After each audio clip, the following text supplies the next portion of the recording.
नगर परिषद कार्यालय के सामने विभिन्न मांगों को लेकर पिछले 16 दिनों से कांग्रेस कार्यकर्ताओं का धरना जारी है। इसी मुद्दे को लेकर भाजपा एससी मोर्चा के प्रदेश प्रवक्ता बाबूलाल कुलदीप ने प्रेस वार्ता का आयोजन कर विधायक एवं कांग्रेस कार्यकर्ताओं पर पलटवार किया। बाबूलाल कुलदीप ने आरोप लगाया कि कांग्रेस शासनकाल में नगर परिषद सभापति और विधायक द्वारा भ्रष्टाचार किया गया। उन्होंने विधायक पर निशान साधते हुए कहा कि नगर परिषद की बैठक में 24 फरवरी 2022 को संविधान निर्माता बाबा साहेब डॉक्टर भीमराव अम्बेडकर, महाकवि कन्हैयालाल सेठिया, पूर्व मंत्री रहे स्वर्गीय मास्टर भंवरलाल मेघवाल की प्रतिमा लगाने का प्रस्ताव पारित किया गया था और तीनों मूर्तियों को एक साथ लगाया जाना था। कुलदीप ने आरोप लगाते हुए कहा कि तीन मूर्तियों के एक साथ प्रस्ताव होने के बावजूद भी विधायक मनोज मेघवाल ने आयुक्त पर अनुचित दबाव बनाकर 14 अगस्त 2023 को केवल स्वर्गीय मास्टर भंवरलाल मेघवाल की प्रतिमा पुराने बस स्टैंड पर लगाने का प्रस्ताव बनाकर जिला कलेक्टर को भिजवाया, जिसको बाद में जिला कलेक्टर ने खारिज कर दिया। कुलदीप ने आरोप लगाया कि जिस बाबा साहेब के कारण मनोज मेघवाल विधायक बने, उन्हीं को दरकिनार करते हुए केवल स्वर्गीय मास्टर भंवरलाल मेघवाल की प्रतिमा लगाने के प्रस्ताव भिजवाए गए। उन्होंने कहा कि इस कृत्य के लिए विधायक को माफ़ी मांगनी चाहिए। कुलदीप ने कहा कि भाजपा कार्यकर्ता इस प्रकार के मंसूबों को कभी कामयाब नहीं होने देंगे। उन्होंने कहा कि विधायक को तीनों मूर्तियां एक साथ लगाने की बात करनी चाहिए थी, लेकिन उन्होंने केवल अपने पिता की मूर्ति लगाने को वरीयता दी। कुलदीप ने अपने समर्थन में दावों को लेकर नगर परिषद के विभिन्न दस्तावेज भी दिखाए, जिसके तहत 14 अगस्त 2023 को प्रस्ताव पर बोर्ड बैठक का हवाला दिया हुआ साफ साफ नजर आया। दूसरी ओर इस मामले को लेकर विधायक मनोज मेघवाल से बात करने पर उन्होंने बताया कि बोर्ड से 2022 में प्रस्ताव पारित हुआ था, वो तीनों मूर्तियों को लेकर एक साथ पारित किया गया था, लेकिन बस स्टैंड पर जिस मूर्ति के प्रस्ताव की बात कही जा रही है वो मूर्ति पर्सनल ही लगनी थी। उन्होंने कहा कि हम लोगों ने अलग फाइल चला रखी थी, बोर्ड वाला मामला अलग है और बस स्टैंड पर मूर्ति लगने वाला मामला अलग है। संसद के सामने कांग्रेस प्रायोजित जो धरना चल रहा है उसमें अम्बेडकर साहब की मूर्ति को लेकर ये धरना प्रदर्शित कर रहे हैं, लेकिन अंदर ही अंदर बात कुछ और है।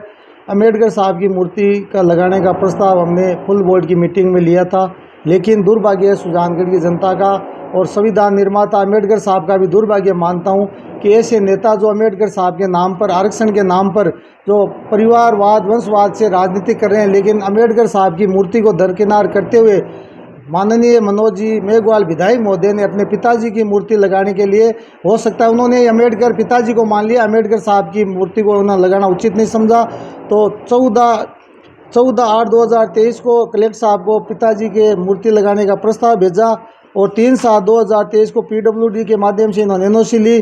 3/7/2023 को उसी दिन यातायात प्रभारी से एनओसी ले ली और मास्टर भंवरलाल मेघवाल स्मृति मंच बनाया और 10 लाख रुपए की लागत से मूर्ति बनाकर लगाने का भी प्रस्ताव रखा और पुराना बस स्टैंड पर अपने पिताजी की मूर्ति लगाने का प्रस्ताव रखा। दुर्भाग्य है कि सुजानगढ़ की जनता पिछले 70 साल से बाबा साहब की मूर्ति पुराने बस स्टैंड या लोकेशन पर लगाने की मांग कर रही है, लेकिन बाढ़ खेत को खाने लग गई। विधायक जी, मैं आपसे पूछना चाहता हूं कि ऐसी कौन सी मजबूरी आ गई थी संविधान निर्माता की मूर्ति आपको दरकिनार कर अपने पिताजी की मूर्ति लगाने का प्रस्ताव लिया? दलित समाज, सर्व समाज को आप बताएं और जनता से माफ़ी मांगे, नहीं जनता आपको माफ़ नहीं करेगी।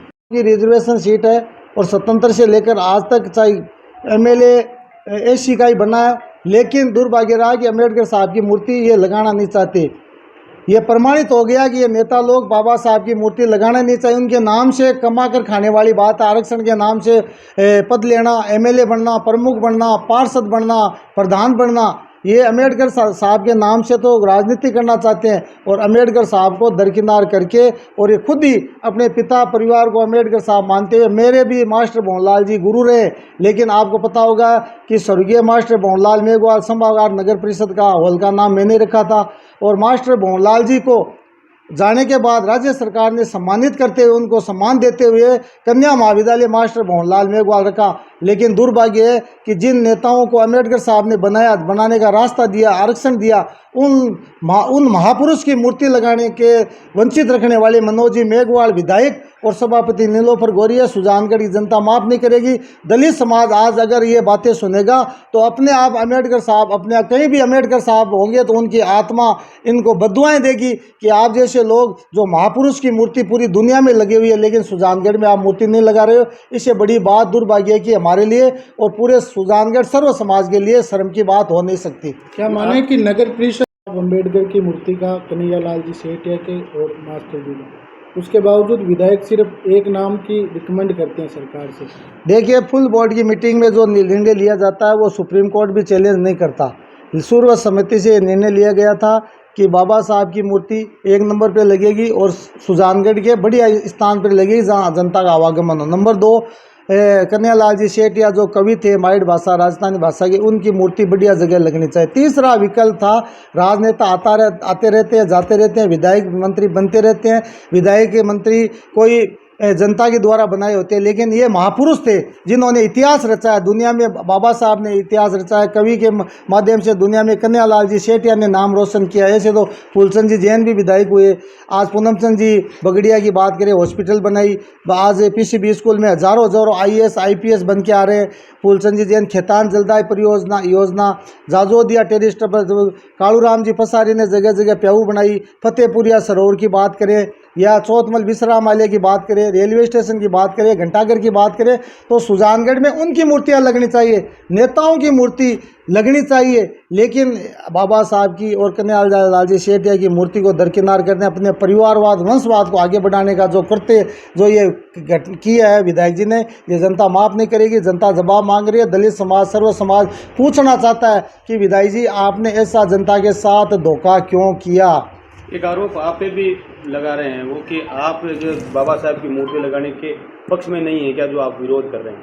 बाबा साहब की मूर्ति हम लगाना चाहते हैं। जब हमारे समय में प्रस्ताव लिया गया था, तो जब मैंने कांग्रेस छोड़ दी, फिर RLP से मैंने चुनाव लड़ा और हमने ये तय किया कि भाई हम मूर्ति, अब अम्बेडकर साहब की मूर्ति नाथो तालाब जो मोदी जी का पार्क बना उसमें जगह प्रस्तावित थी, लेकिन इनके मन में खोट था। सभापति ने पद का दुरुपयोग किया, विधायक जी ने पद का दुरुपयोग किया और जानबूझकर सरकार का सत्ता का दुरुपयोग करते हुए अफसरों को दबाव में लेकर अपने पिताजी की मूर्ति का प्रस्ताव भेजना, ये सुजानगढ़ की जनता के साथ जो छलावा किया है ये बहुत ही गलत। रही बात, मैं खुद अम्बेडकर साहब जी का अनुयायी हूँ। आपको पता होगा कि जब भी अम्बेडकर साहब की मूर्ति होती है, लेकिन मैं एक साधारण परिवार से हूँ, तो मैं 30, 40, 50 हज़ार रुपये खर्च करने वाला व्यक्ति हूँ। अम्बेडकर साहब जी के नाम से जो संस्थाएं बनी उसमें हम चंदा देते हैं। ये लोग जो बातें करने, विरोध करने वाले, ये अम्बेडकर जी साहब के नाम से कमा कर खाने वाले लोग हैं। मूर्ति की आड़ में टेंडर हम कभी नहीं होने देंगे, चाहे कितना ही हमारे ऊपर बल्लेम लगाए। हम अम्बेडकर साहब के अनुयायी है और अम्बेडकर साहब की मूर्ति पुराने बस स्टैंड पर लगनी चाहिए, ये सुजानगढ़ की जनता की मांग है। धरनार्थी का कहना है कि उन्हें टेंडर से कोई मतलब नहीं है। देखो, चोर कभी नहीं कहता कि मैं चोर हूँ। इनका ध्येय, विधायक जी का ध्येय, विधायक जी का करते सामने आ गया। विधायक जी को पता था कि अम्बेडकर साहब की मूर्ति हम नहीं लगाना चाह रहे, मेरे पिताजी की मूर्ति का प्रस्ताव कहीं सामने नहीं आ जाए, तो इन कार्यकर्ताओं को अंधेरे में रखकर इनको धरने पर बिठा दिया कि आपको मैं टेंडर दिला दूंगा, आप टेंडर ले लो, मूर्ति की आड़ में बैठ जाओ। उन कार्यकर्ताओं का कभी दोष नहीं है, वे बेचारे सीधे साधे आदमी हैं, लेकिन विधायक जी ने इनकी अकल निकाल कर अपनी रोटी सेकने के लिए विधायक जी ने इनके साथ ये जो धोखा किया है वो भी माफ़ नहीं करेंगे जब स्पष्टता सामने आएगी। आप लगातार विधायक जी पे हमलावर हैं शुरू से ही, तो क्या ऐसा खास कारण है कि अभी तक जो है मूर्ति नहीं लग पा रही और ये मूर्ति का एक मुद्दा बन गया है सुजानगढ़ में? देखिए, पक्ष और विपक्ष होता चला जा रहा है। मुद्दा विधायक जी ने बनाया है। विधायक जी ने जानबूझकर मूर्ति नहीं लगने दी, अपने पिताजी का प्रस्ताव भेजा। मेरे तो ये समझ में नहीं आई, आज 8-7 साल विधायक जी को बने हो गए, अपने पिताजी मास्टर भंवरलाल जी का एक बार भी कहीं नाम नहीं लिया कि मैं मास्टर भंवरलाल जी की वजह से हूँ, मेरे पिताजी ने ये किया वो किया। लेकिन अम्बेडकर साहब की मूर्ति को दरकिनार करने का करते विधायक जी ने किया। दलित समाज माफ़ नहीं करेगा। और दलित समाज के साथ साथ मैं पुनः कहना चाहूँगा कि सर्व समाज की मांग है कि बाबा साहब की मूर्ति बढ़िया जगह लगनी चाहिए।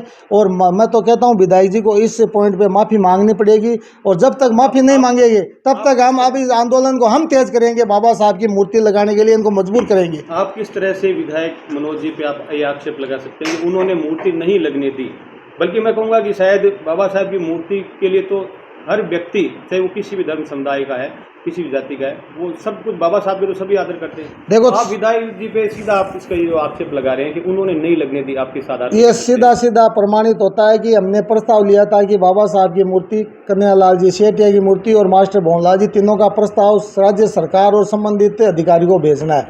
ये स्पष्ट जाहिर हो गया, ये लेटर हाँ, कि इनके पिताजी की एक ही मूर्ति का प्रस्ताव भेजा सिर्फ मास्टर भंवरलाल जी को। इससे साबित होता है कि वो कतई नहीं चाहते कि अम्बेडकर साहब की और कन्हैयालाल जी सेठिया जी की मूर्ति मूर्ति लगी। अपने पिताजी को अम्बेडकर साहब मानकर वो मूर्ति लगाना चाहते थे। ये संभव नहीं है, जनता कभी स्वीकार नहीं करेगी। हाँ, मंत्री रहे हैं, मेरे भी गुरु रहे हैं, मैं इनका कोई विरोध नहीं करता, लेकिन वो ये मारवाड़ी में कहा होता है नहीं कि थानेदार बढ़ते ही मैं घर वालों को पकड़ूंगा। तो आप पावर में आते अपने पिताजी की फोटो हम नहीं लगने देंगे। पहले अम्बेडकर साहब की लगेगी, फिर कन्हैयालाल जी की लगेगी, फिर उन महापुरुषों की लगेगी। बाद में कोई जनता या प्रशासन या चाहेंगे तो उनकी मूर्ति लग सकती है, अन्यथा कोई ज़रूरी नहीं है। पहले बाबा साहब की मूर्ति सुजानगढ़ में लगाई जाएगी और लगवाएंगे। आप क्या क्या डॉक्यूमेंट लेकर के आज जो प्रस्तुत हुए हैं? देखिए, उन्होंने 14/8/2023 को अपने पिताजी की मूर्ति के लिए प्रस्ताव भेजा है।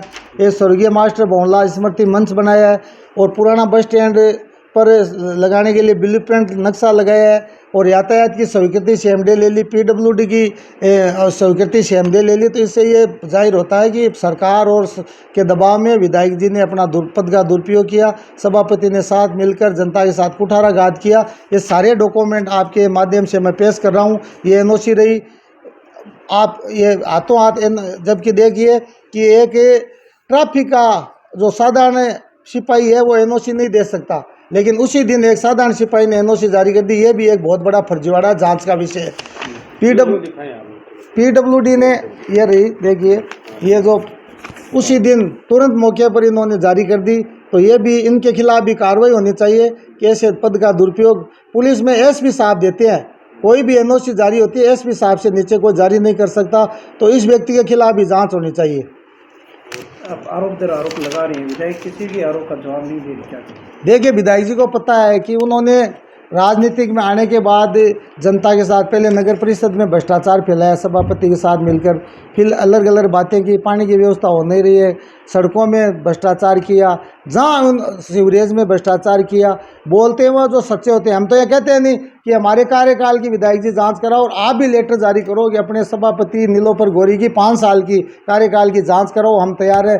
सच्चे होते हैं वो बोलते हैं, जिन्होंने भ्रष्टाचार किया है दो जवाब दो इस मूर्ति के बारे में। शाम पहले विधायक जी को कॉन्फ्रेंस करनी चाहिए कि मैंने तीनों की मूर्ति का प्रस्ताव भेजा, ये शाम हमें बताएं। हम आरोप लगाते हैं, पुनः मैं आरोप लगाता हूं कि विधायक जी ने सुजानगढ़ की शहर की 1.5 लाख आबादी के साथ बहुत बड़ा घिनौना कार्य किया है और ये माफ़ी मांगने के बाद भी माफ़ करने योग्य नहीं है। नहीं है वो उनका कहना। उनको पता था कि मूर्ति की बात आते ही मेरा ये जो ये गलत काम मैंने किया है, पिताजी की मूर्ति का प्रस्ताव भेजकर वो सामने आएगा, तो उनको पता था, इसलिए नहीं बोल रहे थे। जबकि मूर्ति लगाने का अगर आपने धरना दिया तो मूर्ति के बारे में बोलते। आपको मैंने सारे तथ्य स्पष्ट आपको प्रमाणित शुद्ध आपको अवगत कराए। और मैं पुनः जनता से, सुजानगढ़ की जनता से, दलित समाज के जो संगठन उनसे अपील करना चाहूँगा कि अब भी आप अगर सोए रहे और विधायक जी के खिलाफ अगर कोई एक्शन नहीं लिया, आंदोलन नहीं किया, तो मैं ये मानूंगा कि दलित समाज सोया हुआ है। और मैं मनोज जी के जो अनुयायी बने हुए हैं उनको भी अवगत कराना चाहूँगा कि ये पेपर पढ़ लें, पूरे देखें, और मनोज जी के अनुयायी भी उन दलित समाज के, वो चाहे अन्य समाज के, वो भी मनोज जी से सवाल जवाब करें कि आपने हमारे साथ और जनता के साथ इतना बड़ा धोखा क्यों किया।